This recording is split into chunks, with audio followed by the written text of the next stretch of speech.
Good morning, students. This lecture is recorded for the students of BA 5th semester English.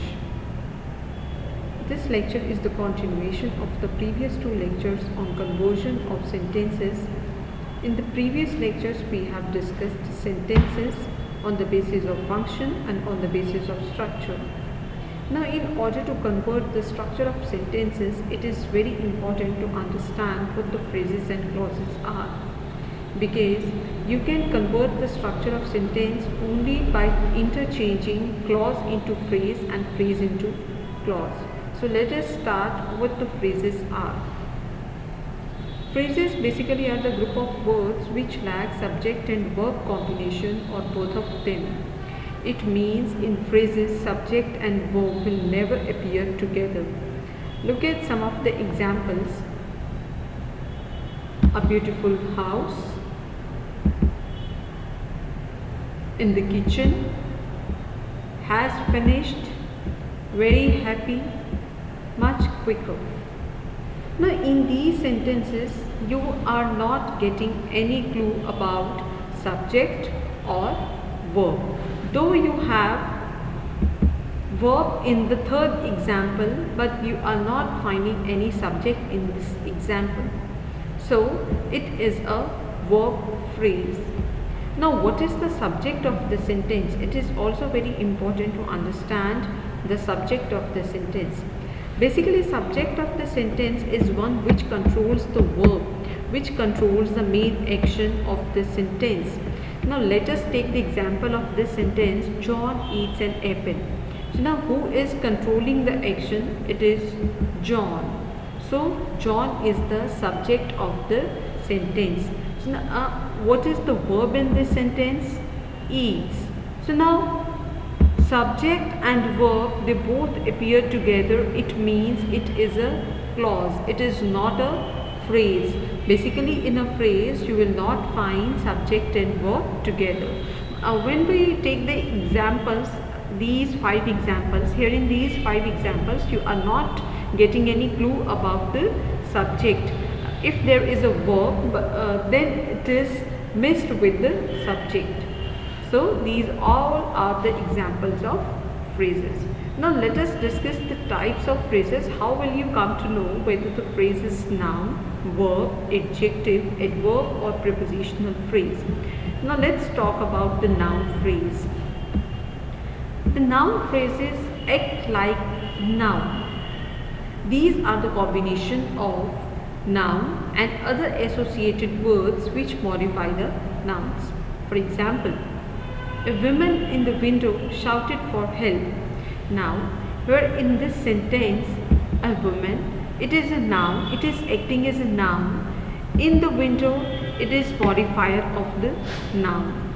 So now, this whole phrase, the combination of noun and modifier of noun is the noun phrase, because you are not including verb along with it. Verb remains separate from phrase. Let us take the second example. I built a beautiful house. Now in this sentence, a beautiful is the modifier of noun, house is noun. So both of them when taken together, they are acting as a noun phrase. Now what are prepositional phrases? Now prepositional phrases are always consisted of a preposition and its object or any other modifier. Means after the preposition it will always be followed by the object of that sentence. Now look at this example. He acts without thinking. Now it is a clause because we have subject, we have a verb here, but from this sentence you have to exclude the phrase. So how will you exclude?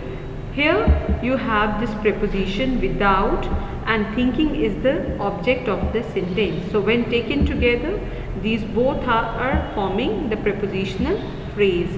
Prepositions are the words which define the place of any noun or pronoun. I sat with Simba. So here with is preposition, Simba is noun, so preposition and noun, they both are together forming the prepositional phrase. Next we have verb phrases. Now these phrases are the group of words which contain main and helping verbs. And what are the verbs?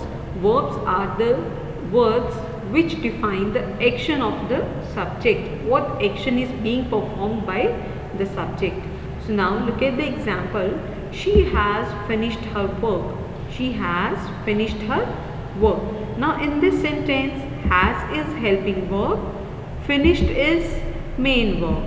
Now when taken together, has finished, it is a phrase, but because it is not coming with the subject. Although if you take the example of this whole sentence, you can say that it is a clause, but when you exclude has finished from the sentence, it means it is a phrase. And what kind of phrase is it? It is a verb phrase. Next, you should study for exam. Now here in this sentence again we have model, should and study is the main verb.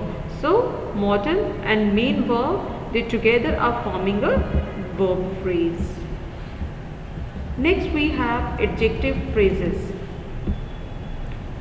Now the function of adjective is to qualify any noun or pronoun.